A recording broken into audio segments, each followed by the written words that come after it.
I'm Michelle Graves, your host on The Power of Money, and I'm honored to have you as a part of my world in this coming segment. With The Power of Money, as you know, we are interested in three things. First, that you get the necessary education so that you and your family will have the information to do well in these difficult times. The second thing I'm interested in is for you to be empowered to prosper. I want only the best for you, but you can't get that if you don't have the education and then the drive to make it happen. And the final thing, and perhaps the most important thing, is that you be energized. Because life is more than a journey. Life is about living. And so I want you to learn these things and to be empowered and encouraged and energized. I'm Michelle Graves. Now here we go. And here we go. Pow. Good to be here today.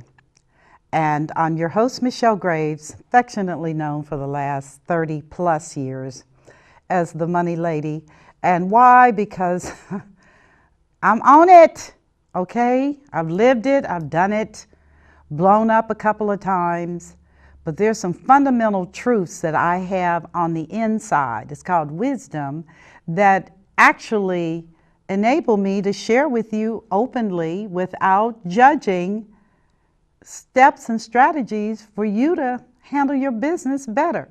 By the way, you do know that your life is really about your business.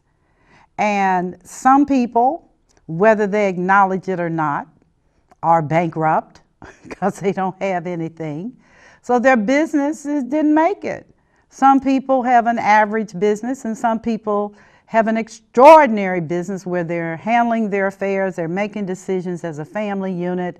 They are wisely eliminating things that are not going to benefit the family unit. Why do I focus on the family unit? Because the family is the most important thing going out here. It's not who's president. It's not where you work. It's not what you're doing on the side. It's not about the church you go to or don't go to. It's about your family. Okay, because everything in this earth revolves around, in your younger years, what happened to you as a family member. You come to this earth with a DNA construct. You didn't have nothing to do with that, but that's still family because you are the product of 26 chromosomes on your daddy and 26 on your mother. So again, that's family because they got together and produced you. And so you come here with a DNA configuration that you did not control. But after that, it's all about where did you learn? How were you trained? It starts with your small family unit, your mother, your father, your sisters, your brothers. It may extend outward to your aunties and uncles and cousins and kinfolks, as we say in Kentucky. But then you have your community. And that's where your values are codified. It could be your church, it could be your neighbors, your neighborhood, where you grew up, the experiences you had that codify your outlook on life. This is major, okay? This is so major because if you are the product of a community where you didn't see anybody who had anything going for them, I mean it. Anybody other than pregnant girls and guys that were toting guns and acting crazy, then that is going to be your filter. That's what you're going to think about as you move ahead in life. You're going to think that everybody lives like this. If you came out of sharecropping and all you grew up was seeing poor people and sharecroppers and people that owed the store and fathers or mothers or both who were alcoholics and beating each other up. This is going to frame your perspective about life. And believe me, on the subject I'm going to be talking to you about now for this segment, it's without this foundation, you will not understand why you are doing what you're doing. And you will not know how to put a halt to the behavior. because it is learned behavior. You behave that way because you learned it by watching, by being a part of it, by being involved. I read an account this morning about Don Knotts, who was Bernie Fife on the Andy Griffith Show, and I just love Don Knotts. He was hysterical. I mean, think about it. Comedian before you called him that. Everybody knows the Don Knotts. I mean, whether you white, black, Latino, everybody knows the Don Knotts, okay? Everybody. And it talked about his background and how Don Knotts was the product of a mother who was 40 years old, married to a man who was a schizophrenic, had schizophrenia, multiple personality syndrome. He was also an alcoholic. So Don Knotts grew up not only watching his mother getting beat up all the time, but he had an older brother who emulated the father's behavior and beat him up all the time. And then he got beat up by the father too. And he grew up with this going on in his life. At 13 years old, his father died. And at 13 years old, he made some firm decisions about what he was or was not going to do in his life. Isn't that an amazing account? He's not the only person that's had horrible, life-defining things happen in his life. And that's why he took to comedy to ease the pain. Okay? The comedy, his reactions, these are things that he mastered to deal with his pain from his horrible, horrible childhood. A childhood that he did not ask for. He was born into. Okay? Now, the reason I bring that up is because Don Knotts did make a choice. He made a choice at a young age that my brother's not going to continue kicking my butt. My dad's dead.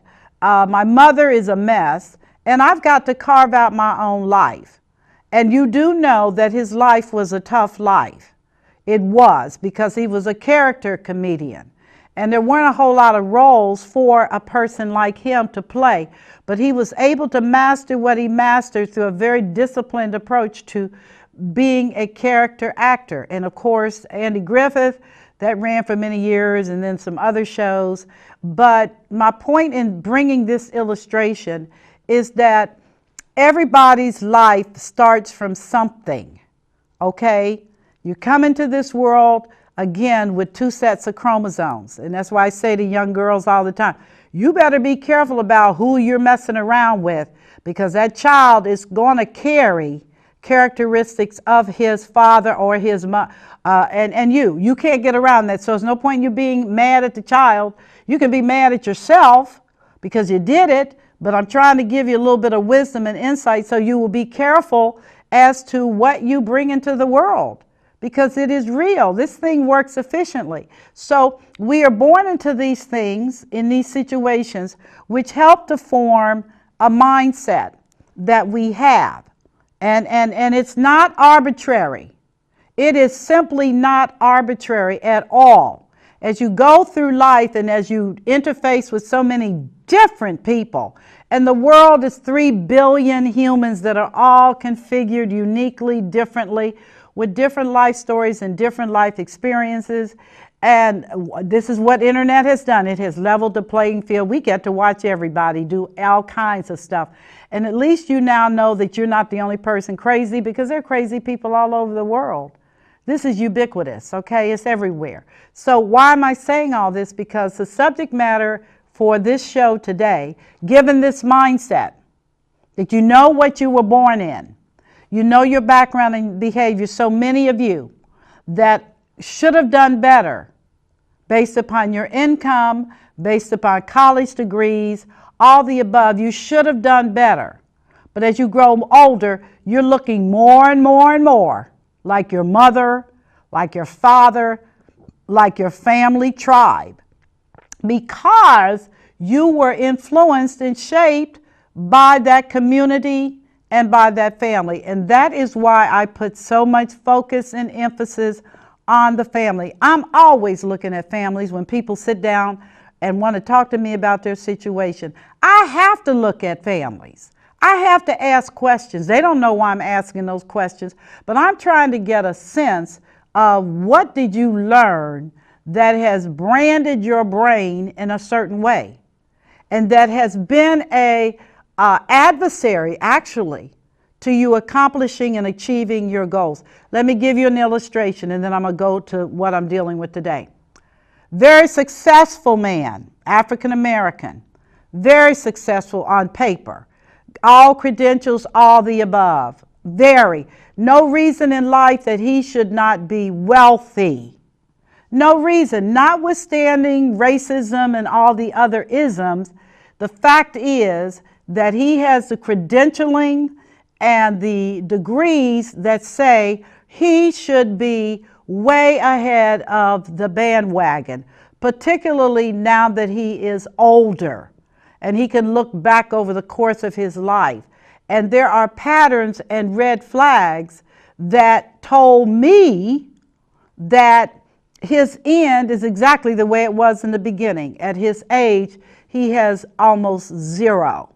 He has no retirement. He has no real estate. He has very little in savings. And he has a perspective on life that's really skewed. Well, if you do the background research on that individual, you will find out that that person was raised in abject poverty, had an alcoholic father who abused the mother, who was clearly a gifted woman, but this was her fate in that time in history. So he grew up in an environment where he never was valued. The things that he grew up and saw as normal, for him were normal, but actually were not normal.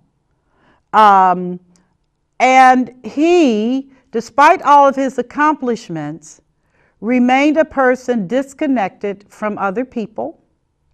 Superficially, he had mastered the skills that were necessary to take him where he needed to go. But in the end of his life, he ended up exactly where he started out. Isn't that something? He wasn't a sharecropper, but he had no money. He was not, multiple marriages, was not successful in intimacy. Why? His father was a jerk and a loser, and that's the imprinting that went on him. Now, you can say, and you have every right to your opinion, well, he could have done better. He could have done like Don Knox. Well, let me just share with you. Don Knox was in therapy for most of his life because he had the money to get therapy. He was in therapy for most of his life to deal with those devils that followed him over the course of his life, that made him aloof and distant with his family members and focused on his work and constantly joking because the pain was deep. Now, I'm going to share with you the topic because this is all a prelude to what I'm talking about today, which is I'm in debt, folks. I'm not talking about me. This is a subject.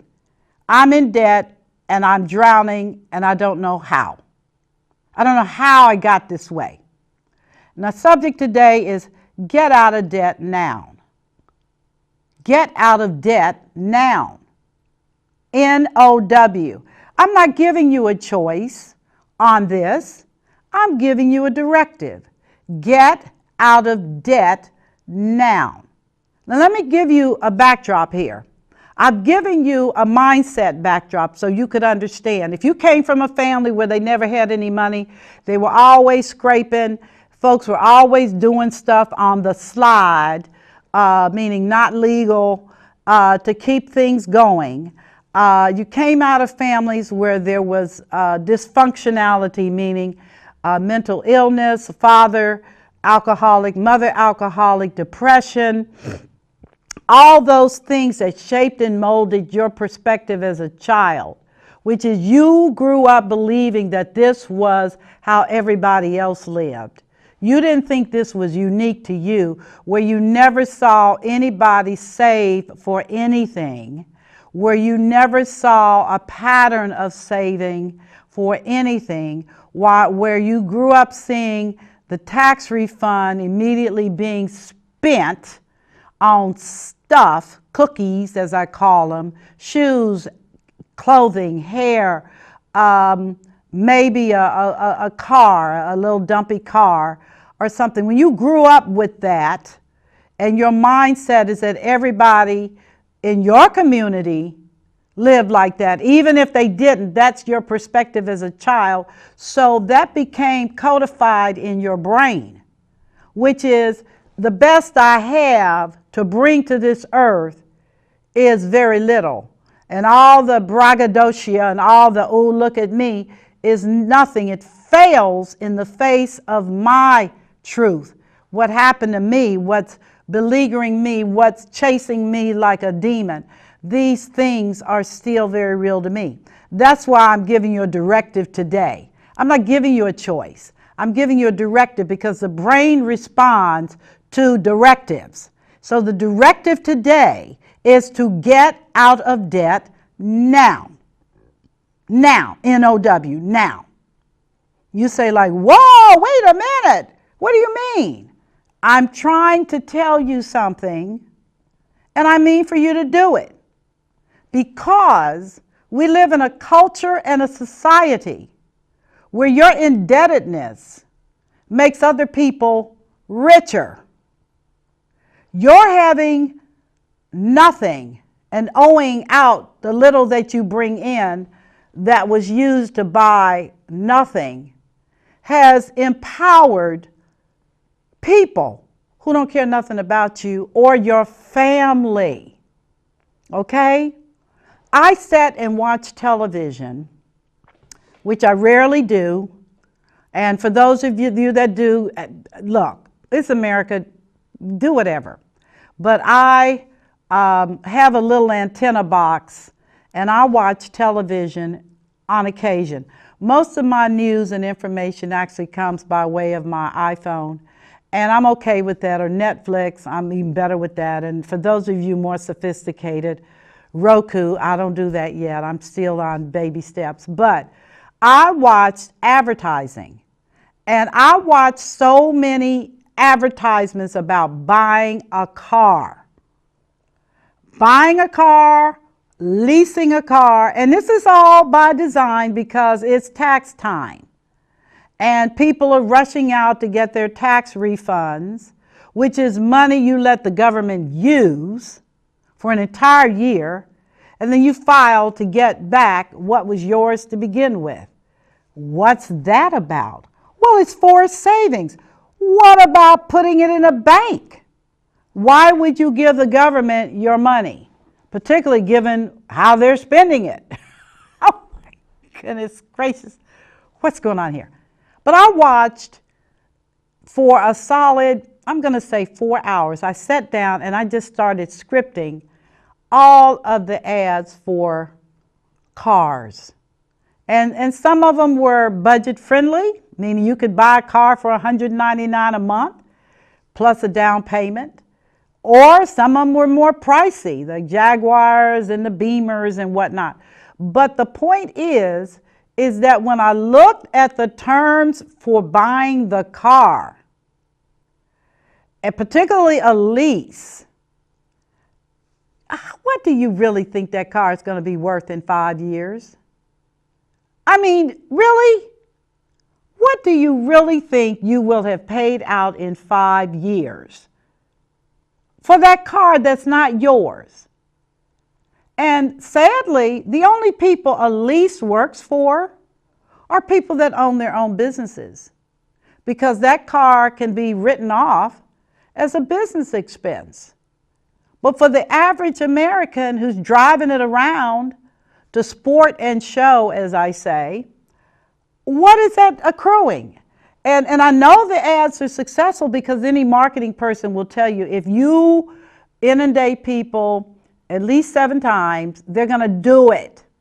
They're going to do it because that's how gullible humans are to media. So they're running around, oh, I got to get this car, I got to get this car. Well, in 5 years, what will you have to show for this car? Other than you got to turn it in and you're going to owe money because you went way over the limits. Or even if it's a 3-year, you're in the hole.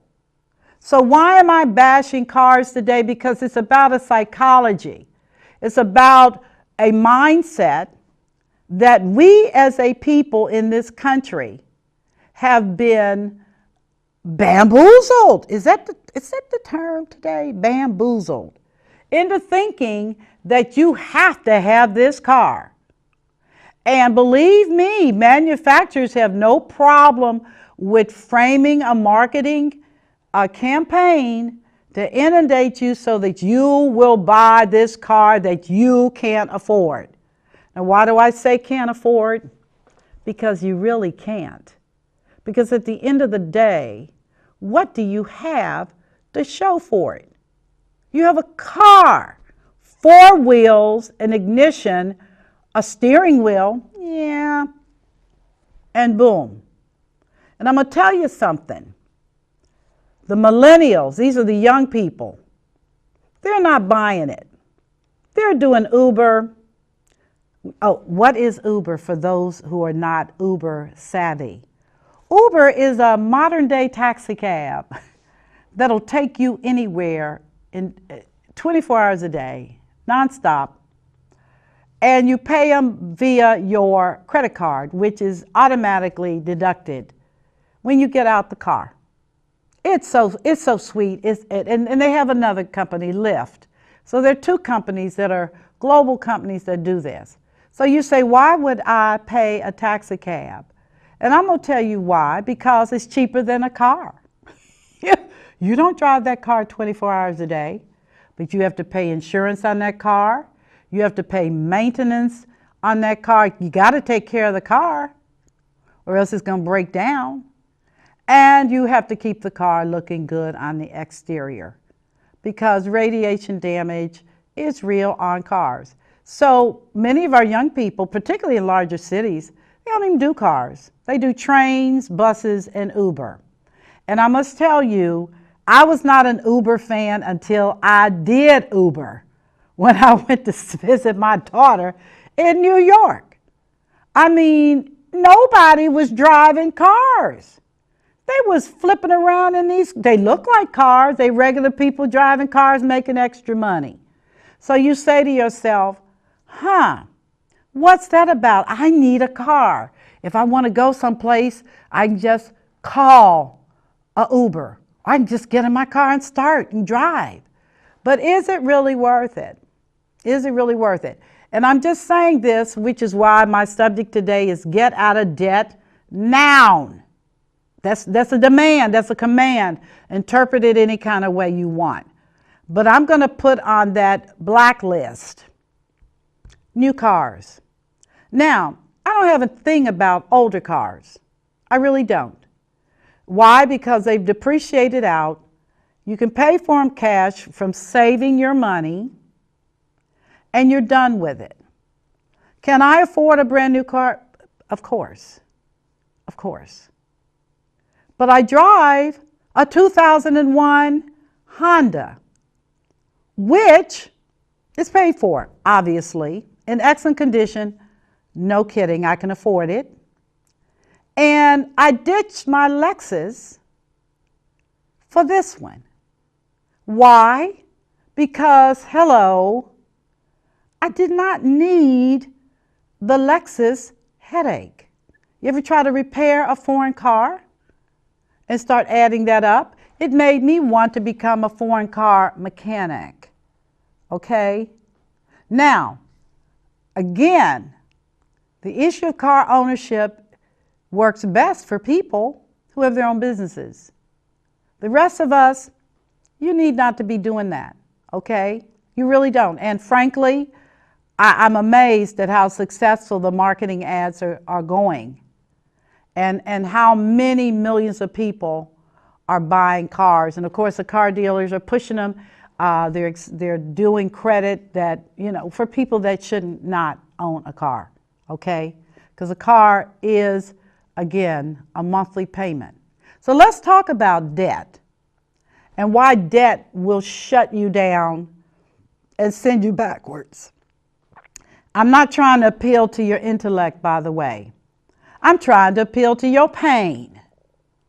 Because your intellect would tell you, you don't need to do this. That's that little white little angel floating around in right ear. The left ear is a little red angel saying, you need to do it because you got it going like that. Let everybody know you got it going like that.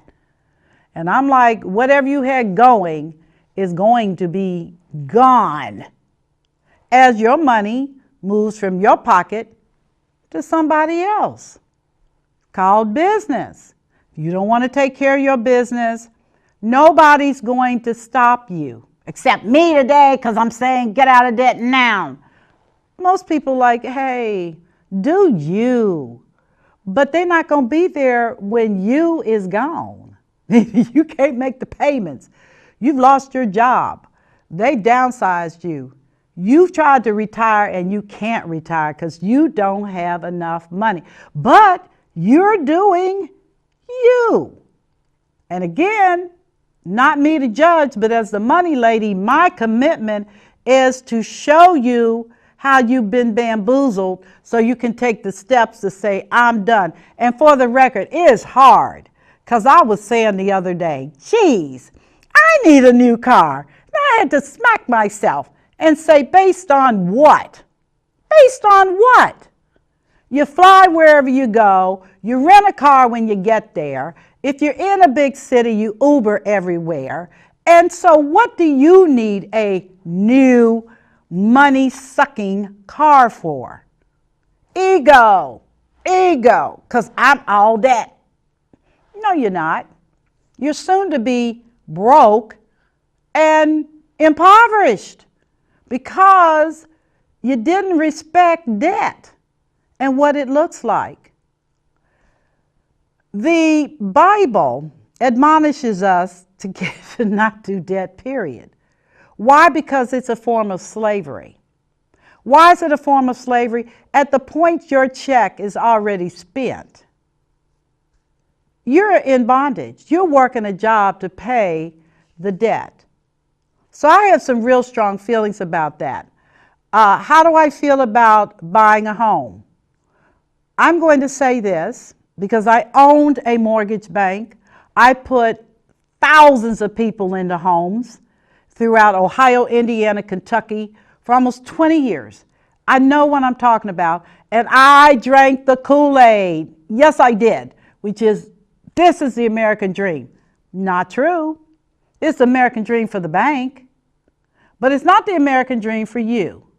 And the only way it becomes an American dream is, number one, that it is incredibly affordable, also known as cheap real estate. Okay, that you can easily allocate no more than 20% of your monthly net. I didn't say gross. I know how to underwrite. I know the numbers we use. I'm saying for you, 20% of your net is devoted to your mortgage, your homeowner's insurance, and your real estate taxes. Your mortgage would be your principal and interest. Oh, did I say interest? What is interest? Interest is where your money goes because you didn't have the money to pay for the house cash. So the bank says, I'll make this loan to you, but you got to pay me interest. And the first thing you're going to say to me is, money lady, but I'm only paying 4%.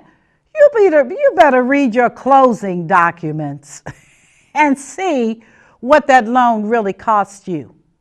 Unless you were smart and bought a home at a deep discount, and yes, they're still around, you just have to be patient. You're going to be paying a lot of money for a long time to someone else who is not a part of your family. So you can't even keep the money in the family. It's moving outside. So you say, but I got to live somewhere and I don't want to pay rent. Well, you know what? You choose your battles, not me. And if you're out here frisking around, the decision you have to make is, if I want to do a home, how much do I want to pay? How much am I willing to do this loan for? Because most people book a 30-year loan. That's 30 years of the bank collecting interest. Okay? That's called amortization. That's on your closing docs, by the way. And do you want to shorten it so that you can be out of this hole soon? Or do you want to live the American fantasy? And I say fantasy because unless you really understand how this system works, and that is that it's all about taking from those who have nothing, extracting through creating false desires, false wants and needs, so that they can take your money. That's how I look at everything, by the way, which is you can't have my money, and I'm not going to let you take it. And if I give it to you, that's on me, okay? That's on me. Now, the exception, of course, is if you're a believer in tithing and offering, which I am, and that's different because that's God, and it has nothing to do with humans. But for everybody else, you're not getting my money unless I want to give it to you. And you got to show me a good cause reason for why I should. Okay? Or else you don't get my money. Okay? And that is my philosophy. I'm not saying you should embrace it, but it might be wise if you did. Okay, there are some essentials that you cannot get around before you start talking about debt. And I'm speaking to young people now, which is you're coming out of college with tons of student debt. Tons. I mean, your student debt is the cost of a house. And it's tied into the federal government, so you can't bankrupt. You got to pay it. So how do you pay it? You pay it. You work your jobs. You live modestly. You do what other young people are doing. You couch with your parents. And I know parents, you're not happy to see this, but they did the debt. They could have had you as a co-signer. Some of them did, which means if they don't pay, you got to pay. So help them to get out of this mess. You don't talk about getting married, because to get married means more money. Marriage is expensive. And so there you are. Getting out of college with all that debt does not mean you buy a car. It means that you learn the art of saving and paying your debt. You will be struggling for a long time. You will not be buying clothing for a long time. But here's the uptick.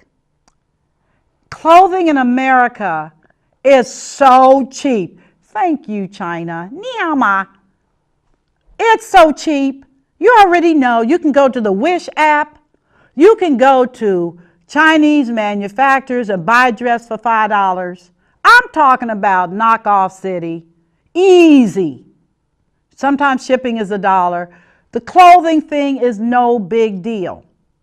Stay out of the big box stores, because all they're doing is taking the manufacturer stuff and jacking it up and selling it to you.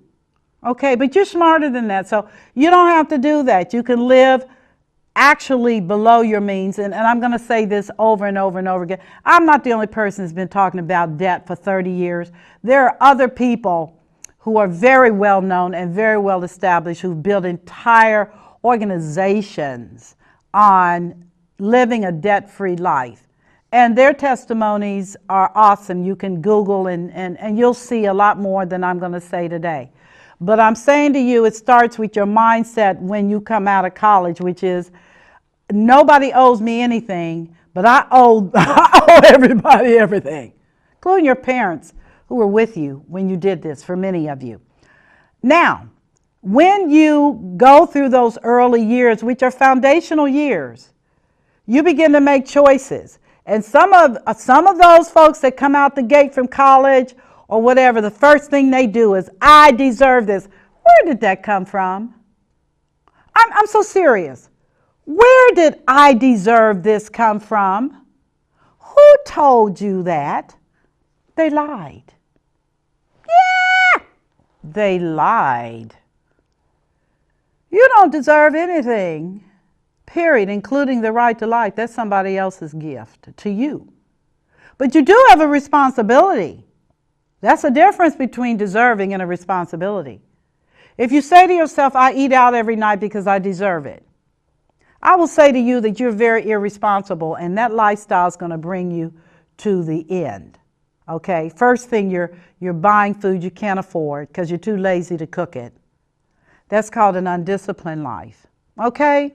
And furthermore, restaurant food never tastes as good as home food. Ever. I so dislike eating out now. I've traveled, I've eaten everything. But there's nothing like a home-cooked meal. I mean like chicken and rice with a real chicken, okay? A real organic chicken with some green beans that grew in the garden. And just, I mean, yummy, yummy, cornbread. Yeah, that kind of food. Stick to your ribs, healthy food. Spending like that already says your consciousness, your mindset says, I deserve it. Not that I have a responsibility to take care of myself responsibly. Then, I must speak it because it's real serious. Credit cards. Credit card companies are looking for you while you got good credit. So college kids, there you go. Boom. Anybody that has a credit card today, other than for getting an airplane for which you're reimbursed by your company, or you've budgeted for a vacation because airlines don't take cash. I think some of them take PayPal. It's just ludicrous. Why do you have a credit card? Well, because I want to get things. Well, here it comes back to this. I deserve it. And the credit card is a big sucker of your money in the form of interest. Ask your parents who can't get out of debt what happened and why they're paying on bills from purchases they made 8 years ago. Because it's a racket and it works. Okay? It works. So if you are in credit card debt and your tax returns are coming, this year I want you to take the hit and pay off your credit card debt. Or at least at the very minimum, make a serious push to get it paid off. Reason being is that banks work under the assumption that people aren't that bright and that you'll be paying them forever. And by the time you reach retirement, when you really need money, not credit, money to live on, you're just sinking in debt, okay? Let me give you a statistic, young people and old people. When people retire, the data suggests that they only have $25,000 saved up. I believe that. They have depleted all their money. Some of them, if they're fortunate, may have pensions, not many. Most are counting on Social Security to get them through the day. And I got news for you. That's not going to get you through the day or the night or the next day. Because when you get older, other things begin to pop up, like your health. Right.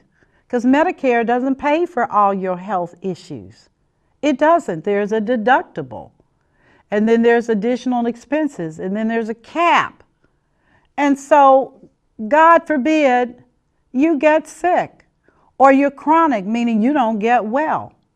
And the money you've accumulated is now taking a one-way trip to the hospital, to the doctor, for paying for this, paying for... This is real stuff. I deal with this every day in my private practice, okay? It is so painful for me to sit down and look at people who cannot retire and retired. They retired, and they're not even eligible for Medicare. So now they've got to pay for their health care out of their own pockets. And they are just done because they don't have the money to carry the premiums. So what happened? Well, if you look over their lifestyle and you look over the decisions they made starting as young people in their foundational years, What did they do? They made a decision that I work hard and I deserve this. And mistake number one. You work hard and you have a responsibility to be responsible for whatever you've earned. That's what you have a responsibility to do. You have a responsibility to learn how money works. In your foundational years, while you're still evolving, while you're still learning about the power of choosing to live and to live responsibly and to live carefully. You're making decisions about who you're going to marry with the understanding that if they don't have the same mindset that you do, that's going to be a problem known as divorce or misery. But either way, you won't move forward. It is a statistical fact that the more people that divorce, the less money they have accumulated. Divorce is expensive. It is. Cheaper to keep her, cheaper to keep him. Thinking carefully in those foundational years of 19 years old to 30. What do I want to do with my life and what does it need to look like? And I'm responsible. I don't deserve, I'm responsible. And then as you move from 30 to 50 into your accumulation years, where you're beginning to accumulate. And that means eliminating things that take your money. Like I said, I don't give my money away. Are you kidding me? I need my money. Okay? Money is a tool. It's not a God. That's horrible. You don't worship money. But you do recognize that money is a key and it opens up many doors for you. So your key thing is, as a person who owns your business responsibly, it's your business, that you're not going to let money zoom out the door unless you have a clarity. Now, if you have businesses and you're doing your own stuff as a business, you're always going to get my do it as long as you're profitable, not a hobby. Profitable. If you write off for profitability, if you're taking your money from a job and you're using it to do a business, you get my kudos, because your business is going to be your future and your retirement, not your job. But a business is harder than a job. I am not kidding you. Many nights I sat in my offices looking at payroll, looking at crazy employees, looking at myself like, and wondering. And I'm telling you, a business is harder than working for someone else. And if you are a business owner, you had better learn right up front. The write-off on taxes is great, but you better put aside money for yourself. Always. That business better be cranking out money, or else you don't need to be in business. That's too much work to not make any money. It just is. So again, I'm pro-business, pro-entrepreneurship, and pro-profitability, because that's your responsibility. Okay, you have to make that happen. From age 50 to 72 is your preservation years, okay, which is hopefully you are now moving into a phase where you have a nest egg that is enviable, where you are beginning to see the fruits of your responsible living, and where you can begin to make serious decisions about how you want to live your life. Because if you blow it at this time, meaning, I mean it, if you blow it at this period called preservation, and you choose to live your life like you're a 30-year-old, they call those kind of people old fools. Yeah, they do. They're like, you got to be kidding me. He's old school and he's still doing that. Okay? Preservation means looking at your life, your assets, the things you've accumulated, which is, I need to preserve these because I got to live on these. I don't know when I'm going to die. I don't know how much money I'm going to need to live. And those are preservation years. And finally, over the age of 72, these are your golden years. They should be your golden years. You've got grandchildren, hopefully. You've got money in the bank, money in assets. You are living a life that reflects careful, responsible decision making in your younger years. It's just simply hard. And I know when I say get out of debt now, that the majority of seniors that are watching this show who have homes, you got homes with mortgages on them. And God knows, I don't know how you're going to make it, because a mortgage is a noose around your neck when you're older. House got problems, taxes going up, fixed income, and you can't sell the house because the house is in such disrepair for some of you. Others of you, you've mortgaged, refinanced, more debt, and now you find out that when you need money out of this house, you can't get it. Why? Because you owe more than the house is worth, or because you have put more in the house than the house should have had to begin with, and here you are. Okay? And it's nice to say, but my grandchildren need a place to visit. Take them to the park. Okay? Grandchildren are your least of your concerns. You got to take care of you. I'm very serious about that. You got to take care of you. So, back to my subject matter. Get out of debt now. Pay off your house fast. Scrape and scrimp.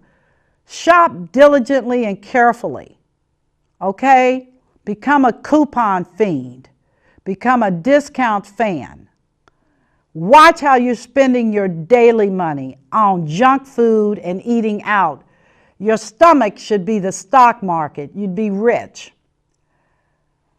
Don't buy cars unless they are at least 3 years old. And do not ever do a lease unless you own a business and you can cash flow and pay for it. Okay?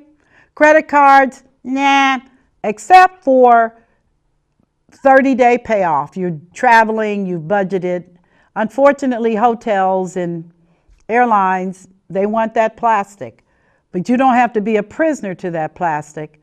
Pop it in, pop it out, and move it on. What about other installment things? Well, I'm going to tell you again, when you do a good budget, you budget for those things. You budget for a roof. You budget for things you're going to have to do. It's a part of your life. You have to budget responsibly. Dave Ramsey, who I admire and appreciate on so many things, and we started out at the same time. He's been hard on debt, and I'm glad because it's the beginning and the end for most people. It really is. And if you can't afford it, then do like the old people did in the day. If you couldn't afford it, you just didn't buy it. You just didn't buy it. Or you saved enough until you could afford it. Because nothing out here is as precious as your peace of mind. And the downside of debt is debt collectors, which is when you can't afford it, boy, those buzzers click on, including your house. Okay? Including your house. And this is one of the tragedies in America of home ownership. If you've been faithful to pay your mortgage for all your life and you wind up running late, they can foreclose on your house and take it. Now that is a travesty and a tragedy, but it's perfectly legal contractually.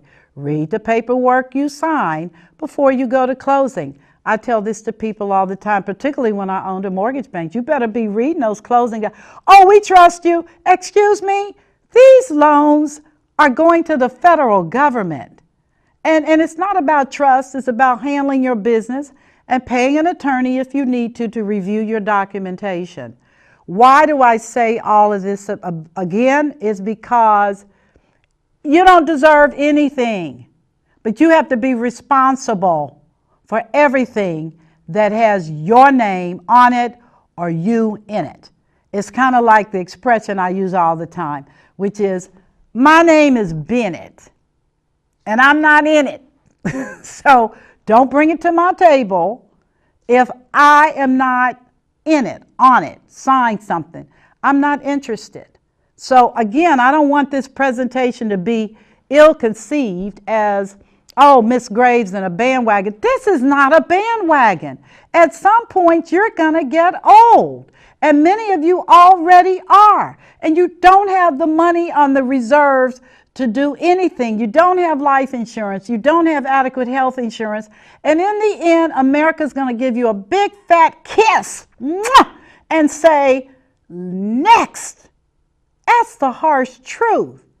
And so I'm going to give it to you, as my girlfriend said, straight with no chaser, and just hopefully jar some of you into the reality of make that hard commitment, sit down as a family unit, and make some decisions. You can go on internet and you can get involved in getting budgets and how to fill them out and how to make them happy. My specialty is 50 years and older. I don't get involved with young people anymore. I used to, but I don't. And this is where I am now. I do insurance and I do all that kind of stuff for people that are retiring or approaching retiring, because this is where the mess really is. So it's got to start somewhere. And I'm saying that it starts with our young people. It starts with their awareness and them ordering their steps more carefully. The Bible says the poor shall always be with us. That's what Jesus Christ said. But let me just be clear with you. It doesn't have to have your name on it. You know, he didn't have to be talking to you. Don't start doing associations, which is, my family's poor, I'm poor, and Jesus said the poor. He wasn't talking to you. So why do you embrace that? He's making a general claim statement, which is people that are foolish, who have the end result of no money, no assets, no anything, will always be with us. And that's the truth. That is an absolute truth. But it doesn't have to have your name on it, because you can take the proper steps to move ahead and to get your life in order, and take my television show today as your wake-up call. Get it right, get it now, and just say, the money lady told me that, and I don't want to hear it. And I was like, oh, just next. And I'm here to tell you, but you are going to hear it, because I love you. Yeah, I love you. I don't want to see anybody in America going down for the count. And people are going down for the count all over the place. All you got to do is get on the highway and look at all the fabulous cars that'll be worth nothing in 3 years. Okay? And then say to yourself, how are they making it?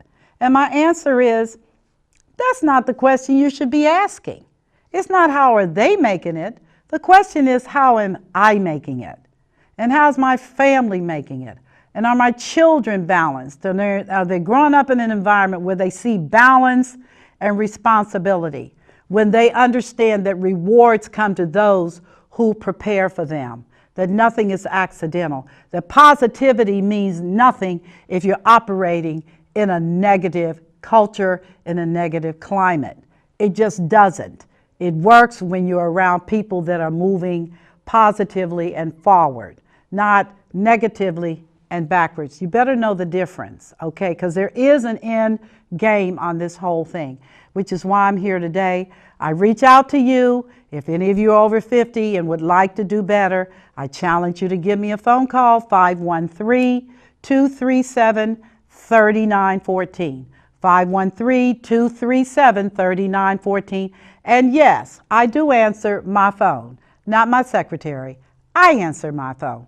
If you'd like to reach out to me by email, which many of you already do, it's mygraves@gmail, or you can always, if you're a Facebook person, you can always reach me on Facebook and ask me what I would recommend. Again, this is me talking to you direct, straight, and personal, and I hope you've benefited. And as always, in concluding today's show, I wish you peace, which surpasses all wealth, peace of mind, where you are not at enmity or at war with anyone, where you can embrace your God without any complaints or sorrow. I send you love because that's all I can give you, is just to love you. I may not even like you, but I'm compelled to love you because we both come out of the same background, Adam. We all do. We all got mess and we all got issues, but you can overcome. You can do better. You will do better when you take the necessary steps. And finally, I bless you. I bless you. I want you to prosper and be in good health, even as your soul prospers. I'll see you the next time. Today's topic, get out of debt now. See you soon.